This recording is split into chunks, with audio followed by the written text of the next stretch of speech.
ഈ സന്ദേശവുമായി ഒരു തൊഴുക്കൂട്ടിൽ പിറന്നു വീണ ഉണ്ണി യേശുവിൻ്റെ പിറവി തിരുനാളിൻ്റെ ഓർമ്മ പുതുക്കിക്കൊണ്ട് ഈ കുഞ്ഞുമക്കൾ അവതരിപ്പിക്കുന്നു ബത്ലഹേമിലെ നക്ഷത്രം. ഈശോയോട് ജനനത്തോടനുബന്ധിച്ച് നമ്മുടെ മുമ്പിൽ പ്രത്യക്ഷപ്പെടുന്ന വ്യക്തിത്വങ്ങൾ പലപ്പോഴും തിരിച്ചറിയപ്പെടാതെ പോകുന്നു. ഇത് ജ്ഞാനികൾക്ക് വഴികാട്ടിയായും നിരക്ഷരർക്ക് ദർശനങ്ങളായും അവഗണിക്കപ്പെട്ടവർക്ക് ആശ്വാസമായി നമ്മുടെ മുമ്പിൽ അവതരിക്കപ്പെട്ടതിൻ്റെ ഒരു ഓർമ്മ.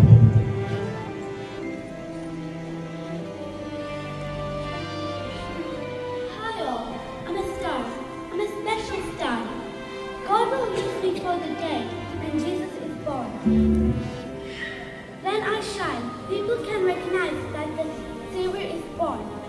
But I don't know if every person can understand what is meant from my shining.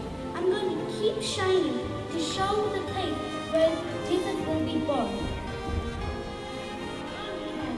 I might look unworthy in others' eyes, but still, I was chosen to be a part of the Savior mission.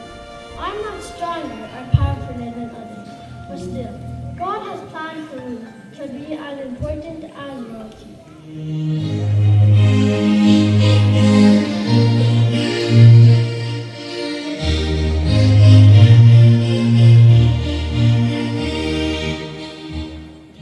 Hi, we are angels.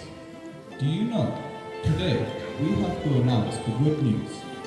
We should spread the good news to all kinds of people, from ordinary to rich, foolish to wise, and old to young.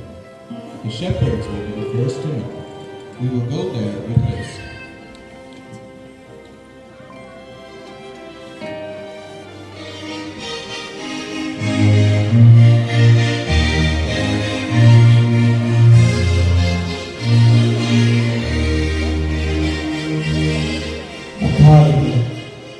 ലോകമാസകലമുള്ള ജനങ്ങളുടെ പേര് എഴുതി ചേർക്കപ്പെടണമെന്ന് Augustus സീസറിൽ നിന്ന് കൽപ്പന പറഞ്ഞു.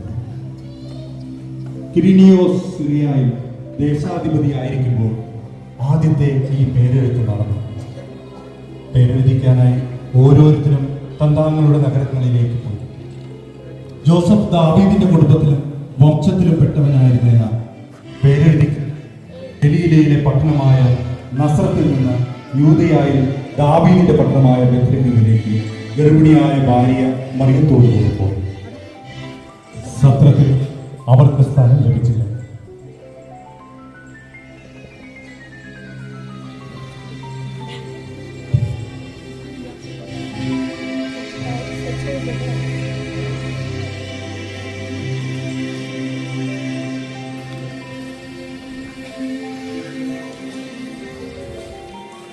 അവിടെയായിരിക്കുമ്പോൾ അവൾക്ക് പ്രസവ സമയമടുത്തു. അവൾ തൻ്റെ കടിഞ്ഞൂൽ പുത്രനെ പ്രസവിച്ചു. അവനെ പിള്ളക്കച്ചുകൊണ്ട് പൊതിഞ്ഞ് പുൽത്തൊട്ടിയിൽ കിടത്തി.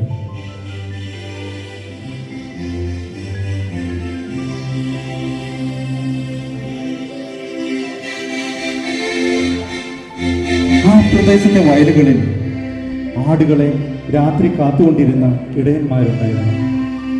കർത്താവിൻ്റെ ദൂതൻ അവരുടെ അടുത്തെത്തി കർത്താവിൻ്റെ മഹത്വം അവരുടെ മേൽ പ്രകാശിച്ചു. അവർ വളരെ ഭയപ്പെട്ടു. Do not be afraid. For see, I am bringing you good news of great joy for all people. To you is born this day in the city of David a Savior, who is the Messiah, the Lord.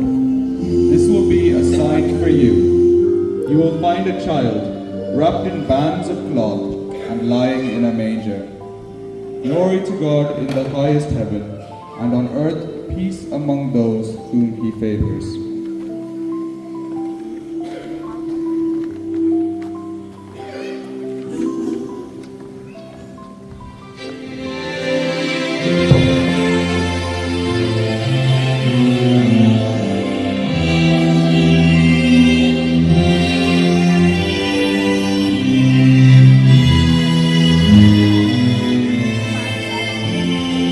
ഹെരോദോസ് രാജാവിന്റെ കാലത്ത് യൂദയായിലെ ബെത്ലഹേമിൽ യേശു ജനിച്ചപ്പോൾ പൗരസ്ത്യ ദേശത്തു നിന്ന് ജ്ഞാനികൾ ജെറുസലേമിലെത്തി. അവർ അന്വേഷിച്ചു, എവിടെയാണ് യഹൂദന്മാരുടെ രാജാവായി ജനിച്ചത്? ഞങ്ങൾ കിഴക്ക് അവന്റെ നക്ഷത്രം കണ്ട് അവനെ ആരാധിക്കാൻ വന്നിരിക്കുകയാണ്. ഇത് കേട്ട് ഹെരോദേസ് രാജാവ് അസ്വസ്ഥനായി. അവനോടൊപ്പം ജെറുസലേം മുഴുവനും അവൻ പ്രധാന പുരോഹിതന്മാരെയും ജനത്തിന്റെ ഇടയിൽ നിയമജ്ഞരെയും വിളിച്ചു കൂട്ടി. ക്രിസ്തു എവിടെയാണ് ജനിക്കുന്നതെന്ന് ചോദിച്ചു. അവർ പറഞ്ഞു, യൂദയായിലെ ബെത്ലഹേമിൽ. പ്രവാചകൻ എഴുതിയിരിക്കുന്നു, യൂദയായിലെ ബെത്ലഹേമിൽ, നീ യൂദയായിലെ പ്രമുഖ നഗരങ്ങളിൽ ഒട്ടും താഴെയല്ല. എന്റെ ജനമായ ഇസ്രായേലിനെ നയിക്കുവാനുള്ളവൻ നിന്നിൽ നിന്നുമാണ് ഉത്ഭവിക്കുക. കിഴക്ക് നിന്ന് നക്ഷത്രം അവർക്ക് മുന്നിൽ നീങ്ങിക്കൊണ്ടിരുന്നു. അത് ശിശു കിടക്കുന്ന സ്ഥലത്തിന് മുകളിൽ വന്നു നിന്നു. നക്ഷത്രം കണ്ടപ്പോൾ അവൾ അത്യധികം സന്തോഷിച്ചു. അവ ഭവനത്തിൽ പ്രവേശിച്ച് ശിശുവിനെ അമ്മയായ മറിയത്തോടു കൂടി കാണുകയും അവനെ കുമ്പിട്ട് ആരാധിക്കുകയും ചെയ്തു. നിക്ഷേപ പാത്രങ്ങൾ തുറന്ന് പൊന്നും കുത്തിരിക്കയും മീറയും കാഴ്ചവെച്ചു.